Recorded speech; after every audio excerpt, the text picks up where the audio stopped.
Hi guys.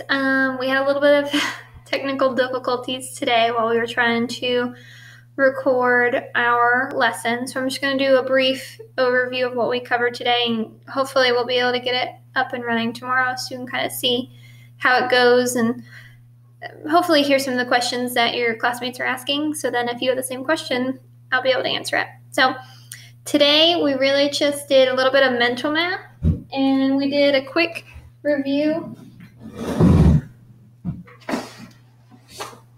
of some mental math strategies. The first strategy being make a 10, which is probably going to be the go-to strategy for a lot of you. I know a lot of you do like doubling as your main strategy, but make a 10 is probably going to be the easiest strategy to catch on to. So in our example, I did 7 plus 8. If I was using the make a 10 strategy to quickly solve this equation in my head, I'm going to break apart the 8 into smaller, friendlier numbers, specifically numbers that I can use in conjunction with the 7 to make a 10. I know 7 plus 3 is going to give me 10, so I'm definitely going to break my 8 into 3 and something else. That something else being a 5. So now I have 7 plus 3, which gives me 10. Nobody else want to use this?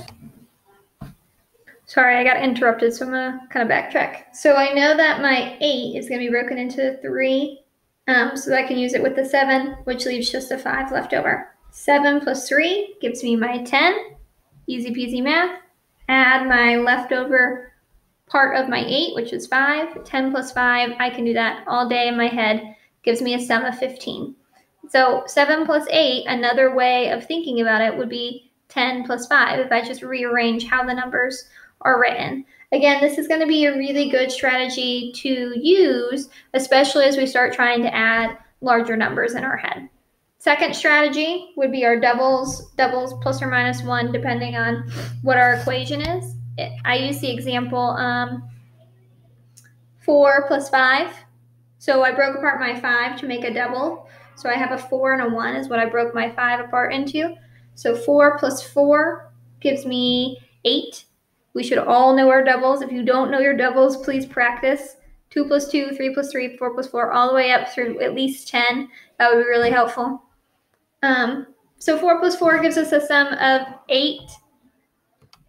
So then I have my 8 plus my 1. Can you see that? There it is. 8 plus 1. 8 plus 1 is a very easy equation to solve in my head, which gives me the sum of 9. Again, 4 plus 5 works fine. If you can rearrange it and think about it as 8 plus 1, that's another great strategy. The last mental math strategy that we've been talking about is counting on, and this is probably the very first mental math strategy you learned. So if I was given the equation 6 plus 3, I would pick one number in my equation and start there, usually the biggest number. That way you only have to count on a smaller amount, and then count up from there. So if I had 6 plus 3, I might go 6, 7, 8, 9, giving me my sum of 9. I know a lot of you love this strategy. I see it all the time when you guys play add to it. Not a horrible strategy. It works. It's mathematically sound. But again, as we start doing larger numbers in our head, this is not going to be the best strategy. It's going to get too confusing. You're going to have too many numbers. So this is okay when we're working with small numbers, but I really want you working towards either doubles or make a 10 as your main strategy. You hear me mentioning add to it, and I'm just going to briefly show you how to play because our homework for today is to play that game. We are going to continue to have our add to it home tournament whenever we do get back in school. So I want you guys ready because some of you have been practicing and some of you have not. So I want you guys ready to play. So I'm going to show you how to play add to it really quickly.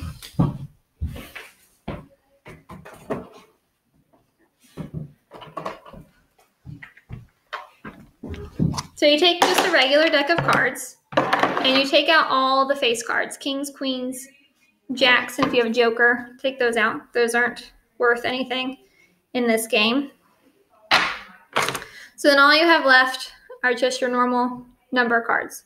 The aces are worth 10. And I know there's a 10 card in there, but for right now, aces are worth 10. Split this deck in half, one for you, one for me. Deal it out. Each person This is your set. This would be my set. I'm going to pull 2 cards. Whoever I'm playing against, obviously, is going to pull their 2 cards. Countdown. Some of you do 1, 2, 3 war. Some of you do 3, 2, 1 war. Whatever works. 1, 2, 3 war. You each flip over your cards. The first person to say their sum is the winner. Now, if I won this set and I have 13, I have an 8 and a 5, and I say 13 before my partner, then I get everybody's cards. However, before I can take their cards, make sure that your partner is practicing the strategies. They need to come up with their sum before you can take it. That way everyone has a chance to practice their mental math strategies. So you keep playing until somebody has no cards and the other person has all the cards. And that's add to it. It's pretty simple. You can play with anybody. You can play with mom, dad, grandma, neighbor, preferably someone who's in 2nd grade or higher, because if you start playing with the young ones, it gets to be a little unfair. Your math skills are better than the kindergartners. Second thing that we did today is we continued working with the story Saturdays and Tea Cakes, and we really started talking about sensory details. And sensory details are just a way to describe something that's happening or something that you are interacting with. And it's a way to describe to the reader so that they can picture it in their head. You guys are starting to read chapter books that don't have pictures in it. And so the way that the author is creating those pictures is through words and through sensory details. Good authors use sensory details. Good authors use sensory details all the time. They help the reader visualize or create those mental pictures in your head. That way you know what is going on in the story. If you've ever read a chapter book but somehow are able to come up with pictures, it's because the author was using really good details to appeal to your senses. They make you see what they see or feel what they feel, hear what they hear. Same with smell or taste. And so what we were doing today is we were brainstorming some sensory details that we heard in the story Saturdays and Tea Cakes.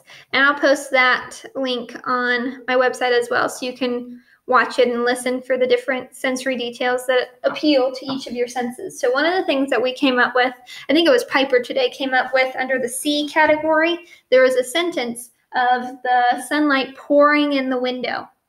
There wasn't a picture of that, but we were able to think of it in our brain, imagine it, because of that sentence. The way the author described that event made us be able to see it.